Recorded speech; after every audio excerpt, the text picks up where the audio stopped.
these teammates that you surround yourself with might only be just a sounding board. Or maybe they're just someone that you catch up with once a month and you hear how much they're doing, and you may not take any of their advice, but their motivation motivates you. You got to surround yourself. Welcome to the On Purpose Investor Podcast with your host, Eric and Tiffany Vogel. We spent several hard years building a rental property portfolio so we could have more time with our family and live our ideal life. Finding your path can be difficult, so we're here to help guide you along the way with lessons, tips, and tricks to design and implement your dream life through real estate investing. Now sit back, turn up the volume, and get ready for this episode of the On Purpose Investor. What is up, Pathfinders, and welcome back to the On Purpose Investor Podcast with your host, Eric. And Tiffany. Is this the new trend? You're just gonna, I don't even know how to describe the way you're saying your name. I kind of like it. It's like, hey, roll. All right. Yeah. Let's keep it rolling. Just do it. lit. Litty. We need to down your caffeine intake a little bit. It's all good. I'm still under 500 milligrams for right, the day. Right. But it all happened before 10 a.m. Yeah, we were comparing Eric's caffeine intake to mine because with being pregnant, you can only have 200 milligrams. So I've had to monitor, I wouldn't say cut back, but if we compared Eric's daily intake to a pregnant woman's, he's consuming enough to harm a baby. The baby would be damaged. Yes. In some way. Or just be like Tweak from South Park. Oh my gosh. You're so inappropriate. Maybe that's why our kid's crazy. It might be. He gets caffeine through being around you. You exist an aura of caffeine. Can we get off the hating on Eric and get into this episode? Sure. So this is episode number 16. Today we're going to talk about building an intentional community and being very intentional about how we surround ourselves with people that think, talk, and walk and breathe and do the things that you want to be like. Before we get into that, there was a man, well, he was a boy when it happened, but he grew up with wolves. And I'm going to read a little bit from theguardian.com. So his story is that he was abandoned as a child of 7 in 1953, and he was left to fend for himself. Alone in the wild, as he tells it, he was raised by wolves who protected and sheltered him. With no one to talk to, he lost the use of language, began to bark, chirp, screech, and howl. 12 years later, police found him in the mountains, wrapped in deerskin and with long, matted hair. This man, his name is Marcos Rodriguez Pantoja, thought he was a wolf. That was great pronunciation there. I've been practicing. Yeah, your Spanish is getting better. So he thought he was a wolf. Not because he read books and really liked being a wolf, but because he thought he was a wolf. He was surrounded by these wolves for how many years? 12 years. Yeah, from the age of 7. So and that's a very, important age where you're developing conversational skills, you're developing second graders, right? Yeah, social skills. Yeah. And he got all of his cues from wolves. That just really blows my mind that if you surround yourself by something or someone for long enough, and it is just, you're immersed in it, that is all you know. Yeah. And if you apply that to any medium, if you want to be a rocket scientist, go to NASA, set up a tent, camp out, and do all things rocket scientist. Well, if you go think to school about to be one. Trying to learn a language, the easiest way to learn a language is going where they speak it. Mm-hmm. I know for me, I took high school Spanish and we did a mission trip to Mexico, and I learned more in that week in Mexico than I did in 2 years of high school Spanish because I had little kids teaching me how to speak. Well, that was how they communicated. Right, you don't have a choice. You weren't reading out of a textbook. You were trying to find the bathroom. Yeah. And was it baños? Yes. But then I started dreaming in Spanish, which was so crazy because you become so immersed in it that it's you eat, live, breathe, dream, everything. Whatever that thing is.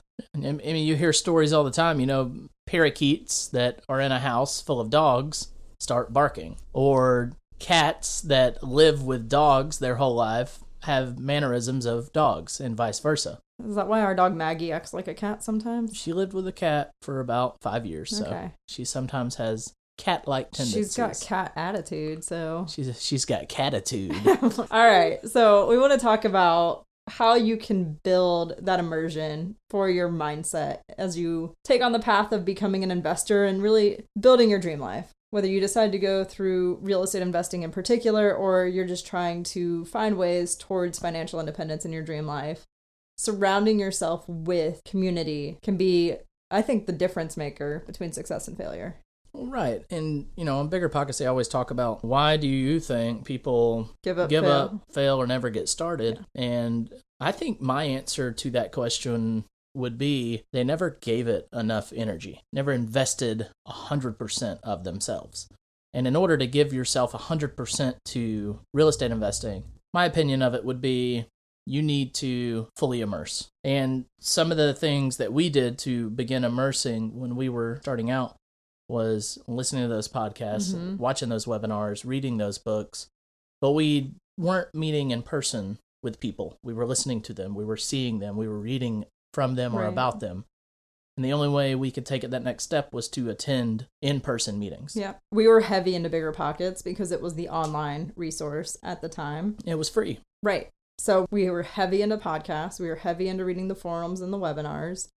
And we looked and found this local meetup about 45 minutes from us. It was in a suburb, which we liked. We didn't want to go to the big Atlanta meeting and be intimidated because of where we were. We just wanted what seemed to be a smaller meetup. And this guy that was listed on Bigger Pockets as as the host for it he was a pastor at my church. So I was like, hey, I kind of know him. So I Facebook stalked him. Sorry, Mike. He has now moved on to bigger and better things, working with Brandon and Open Door Capital. But it felt more comfortable for me because it was closer to home. With people we were familiar with. Yes. Yeah, we didn't know him at the time, but had heard of him, I guess. So right. We show up to this meetup. I get there before Eric because he was coming from school. I was coming from home. We meet up there, order our pancakes at the local IHOP. And we sat down, felt like we were drinking from a fire hose. For months, yes, it seemed. And we would call each other on the way home and just word vomit. Did you hear this? Did you hear that? Like back and forth. But we were starting to get to know people. And when we had a deal come across our lap, we were able to ask around and find private money because our initial private money source only had a certain amount of money available to lend. So we needed more money. So that's how we found money. And that group really launched us into our business. Yeah. So if you immerse yourself in a different country, in a different language, and you just sit around and listen, you're going to soak up some knowledge, but you're not going to get really good at talking and understanding and writing in that language unless you participate. You have to participate. So you have to start talking in that language. So when you go to these meetings, when you go to these meetups, or, you go to a seminar and there's a networking event, you have to participate if you want anything of worth to come out of it. You have to engage in conversation. Right. Even if you say the wrong thing. Can't tell you how many times I said something backwards or completely wrong to another investor and totally looked like a newbie, and I was, and they had to correct me, or they didn't correct me and just thought I was an idiot. And that's okay, because I was participating. Right. I mean, we would get there early, or I would. You couldn't because you were still at school. Right. But we'd get there early. And I'm an introvert. I do not like meeting new people. Once I get to know someone, then I'm fine with it. But it is extremely outside of my comfort zone to go sit at a table with a stranger and ask them a question. But I forced myself to. And at the end of the night, there's another networking time. And we stayed until the last minute. Even though we were exhausted and wanted to go home and sleep, we stayed. And we talked to people, and we really put a lot of effort in. I just had a couple go-to questions for the introverts out there that aren't good at making small talk, What do you do? What do you invest in? Was my first question. And you get people talking, and then you say, yep, I'm new here. This is my first time, second time, third time. And then they start asking you some questions, and you can just take it from there. But just start somewhere. And I mean, Eric's an extrovert, so it's easy for him to have some of those conversations. Maybe not always easy, but easier. But I would just challenge you, introvert, extrovert, don't let that hold you back. Really push yourself and invest. Like Eric said, get out of it what you put into it. Right. And you don't have to necessarily know what you're talking about when you go to these meetings. You can have never listened to a single podcast other than this one, because now we have told you to just go to a meeting. Yeah. You can have not known a single thing about real estate investing and go find one of these meetups and go and sit in that room and soak it up, whatever they're talking about. They might be talking about options. They might talk about trailers or trailer parks. They just could be talking about where the market's heading in the next 6 months. no matter what they're talking about, the fact is you're there. Right. You're putting initiative in. And, over the past 5 years, we've seen people come and go. They show up one time, or they'll show up for a year and then stop. We've seen all different types of people come to these events. But the people that we see that are making big moves, the people that we see that are changing their lives through real estate investing are always there. Yeah. And some of them are introverts, some of them are extroverts. And it doesn't really matter about your personality type. It really matters is... Are you willing to put in the work? Right. And push yourself and your boundaries. Because all you got to ask them is, hey, what you been up to since I last saw you? Right. And if they say, not much, if they're a go-getter and they're out there, they're going to entertain you with what they've been up to. Right. People like to talk about themselves. And sometimes it's very incredible what they've been up to. Yeah. If you talk to a person that's a wholesaler and they're a hustling wholesaler, they're probably going to say, I made 400 offers. I got 15 callbacks. I'm under contract on 10 houses. Yeah. You're like, what? And now you know that this person is someone that is making moves. And they might be a wholesaler for you. Right. You might find some houses off this person. Yeah, and you can ask them questions about how they found that many homes. I highly recommend you take notes, because then you can go back over the next week or month or however long and review them as you learn more. Mm-hmm. Make notes of what you need to look into and research on your own. If you don't understand something, write it down and go Google it. I'm going to take this opportunity to say my biggest pet peeve in real estate investing world that I've seen in the past 4 or 5 years. Let me pick your brain. What that screams to me is that I am lazy and I want to get all of your information at for no free. Cost. Yep. I want all of your information and I want to learn from you, and I don't want to do any of the work. Right. And so how do you say, let me pick your brain, let me get some of your knowledge, let me learn from you without being insulting by saying, let me pick your brain? And a lot of people don't say, let me pick your brain as an insult. Usually they're genuinely, truly interested in what you're doing and want to know more about it, and they value what you have to say.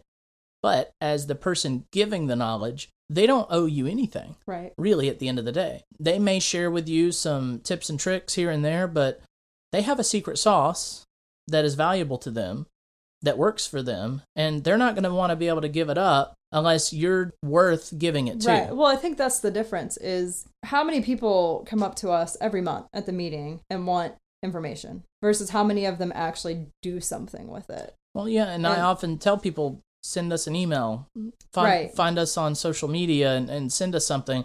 I'd love to check out your rehab and see what you could do with it. I'd love to see the rental properties you have in this bad part of town and see what we could do with it. I'd love to help you, right, but I need you to reach out to me. Or the young fella that said, I want to know more about what you do. And I let him come ride around with me one day when I'm doing some inspections on our properties, and I say, man, you have a lot going for you. I'd love to see you enter a season of life of success in real estate investing, but I need you to read these 3 books.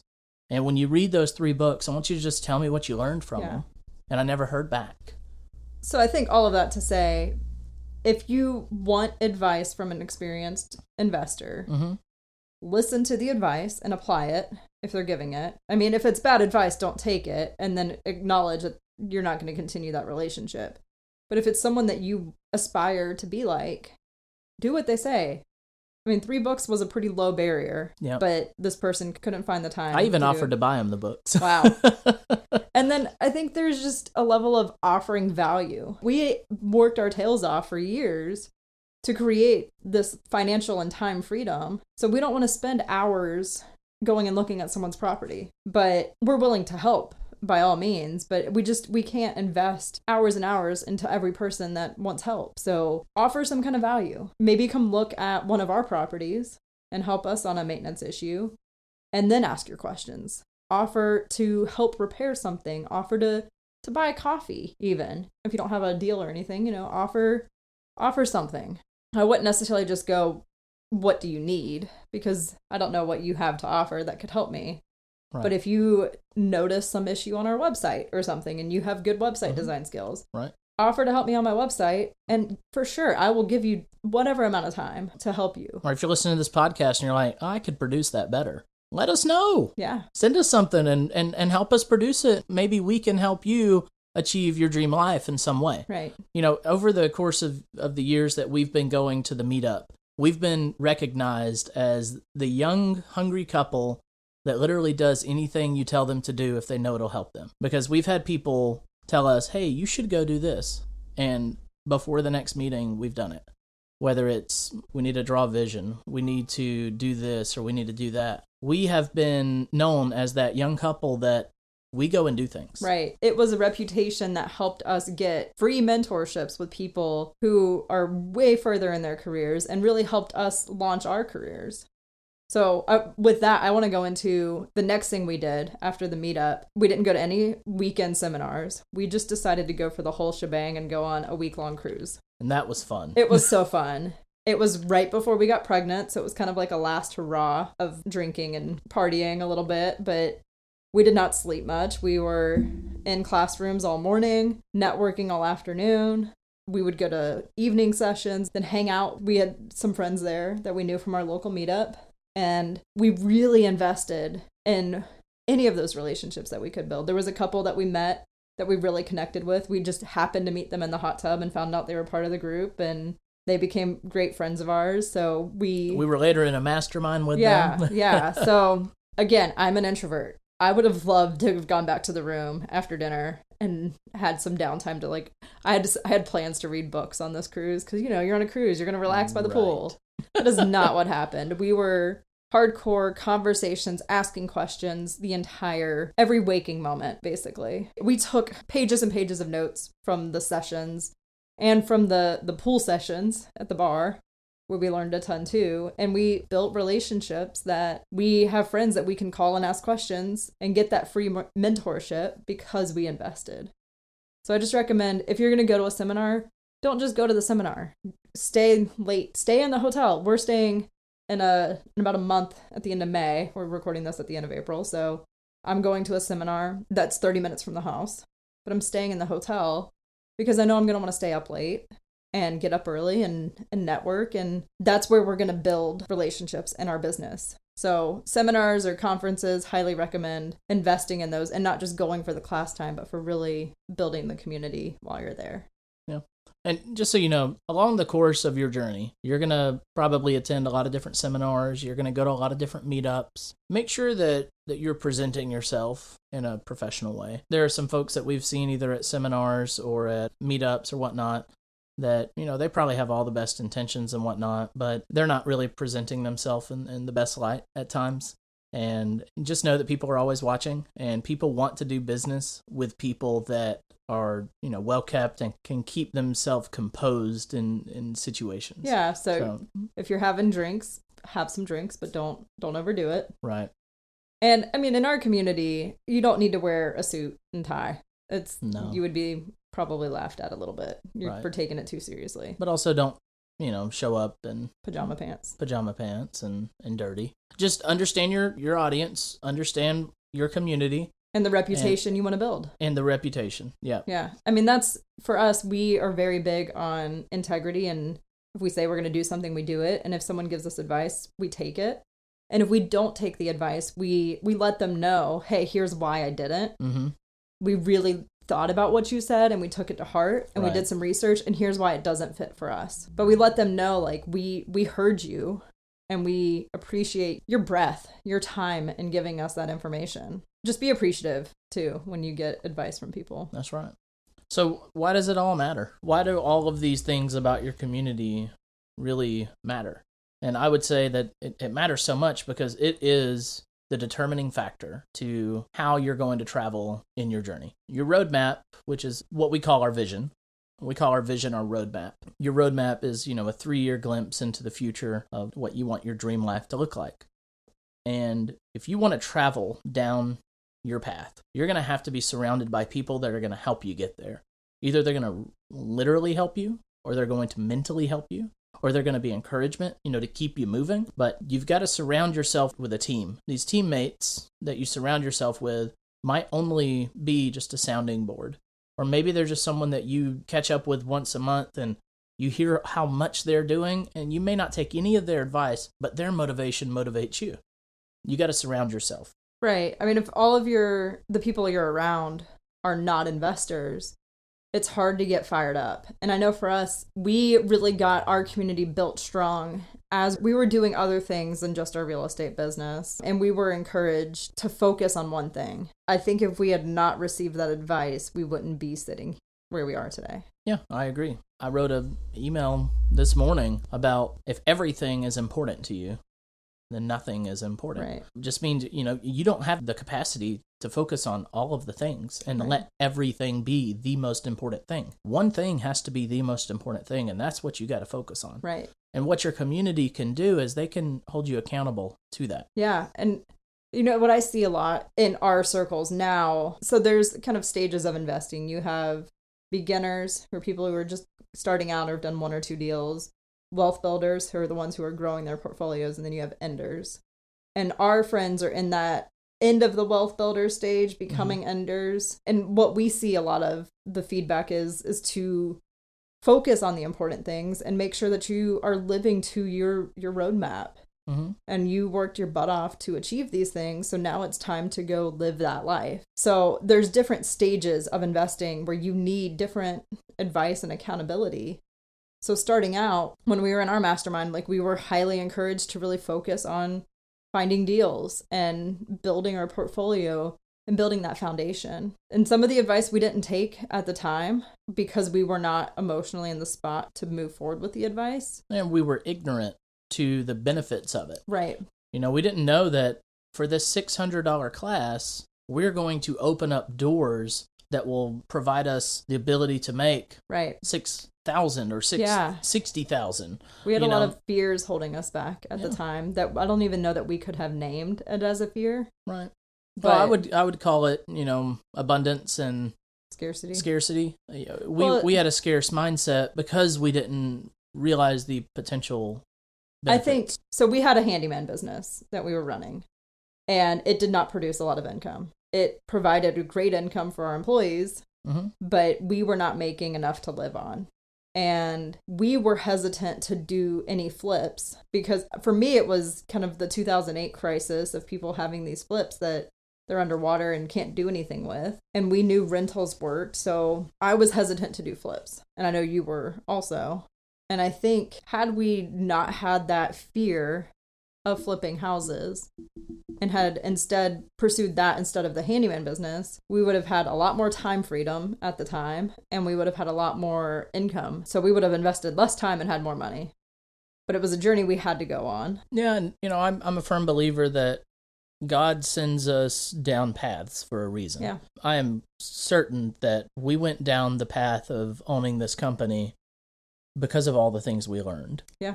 While we did not gain a lot of money throughout that time, we gained a lot of information. Right. We gained a lot of perspective on being a business owner in that sense, and building relationships, choosing clients, choosing employees. We gained a lot of perspective on things that we are now utilizing, and we are now able to put toward our other business in ways that we would have otherwise not known. Yeah. I think it really helped us with learning how to say no and that we have to focus, because there was a period you were gone for a deployment and I was home by myself, pregnant with our son, working my full-time job, managing the rentals, and running the handyman business. And I remember being on conference calls for my job and getting calls from clients and trying to just juggle all of that. It was too much. Along with air conditioners going out in the rentals. Yeah, it was a lot. Yeah. And you were unavailable because you were deployed. I mean, yeah.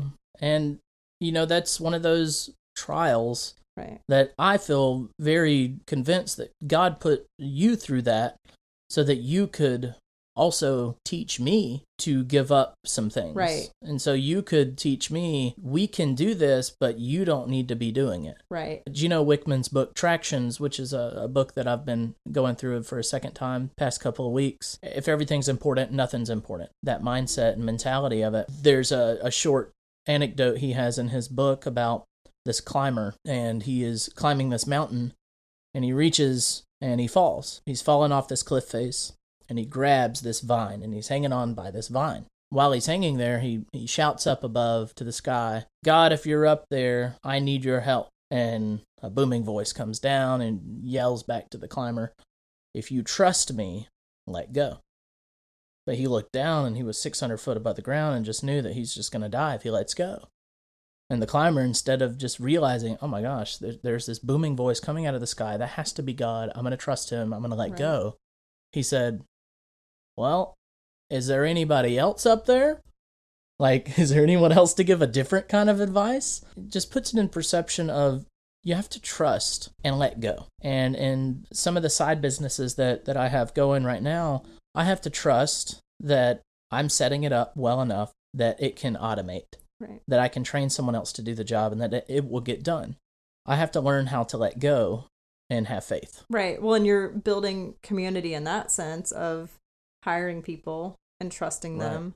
So it's a different kind of community, but it's nonetheless, you need people around you, whether they're helping you in your business, whether they're mentors, no matter the role. At the end of the day, community is everything. You can't do this all on your own.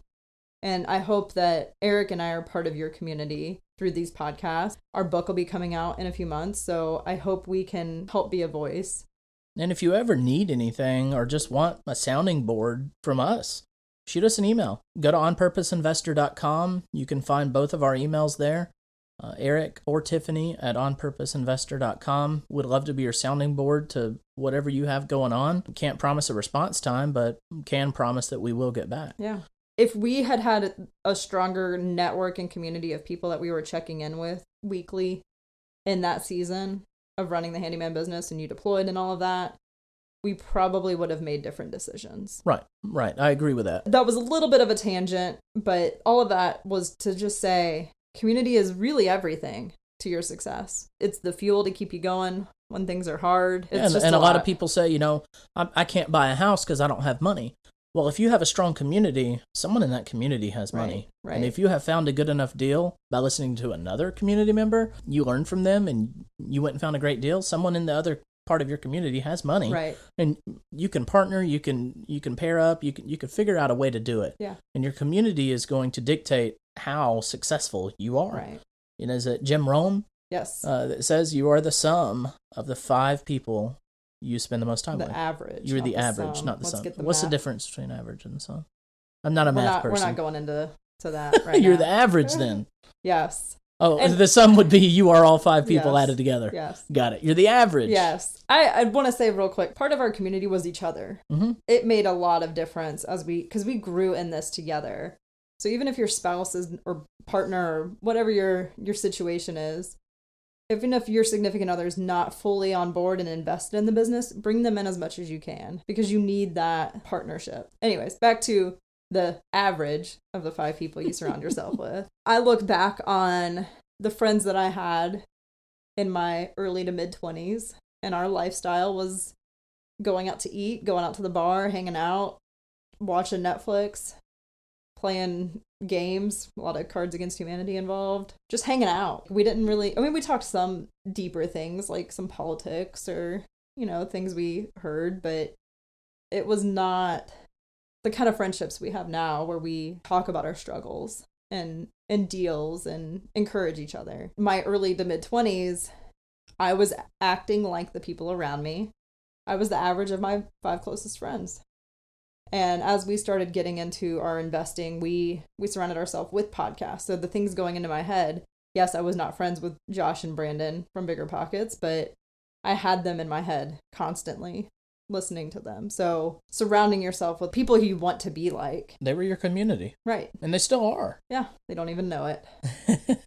It feels a little creepy, to be honest. We've listened to so many hours of Brandon, Josh, David, and not just that podcast. There's plenty of others, but the Rich Dad Radio Show. You listen to a lot of Kiyosaki. Yeah, Chad Carson. There's a lot out there. There's a lot of great podcasts out there, but yeah, I'm on the Tim Ferriss train. Okay, I enjoy his podcast. Yeah, there is a lot of podcasts out there that you can absorb knowledge in and make them part of your community, even if you don't see them in person. Right. But don't stop there. Build your local network also. Mm-hmm. The people you and the thoughts and the things you surround yourself, the things you immerse yourself in, are going to be the key to your success. Go to a meetup, find some people that you feel like you could get along with and hang out with, and set up a Saturday breakfast club, Yeah. or a Sunday brunch club, or find a way to force friendships to happen. Right. And it might sound silly, and it might sound like, I don't want to have to, force a friendship.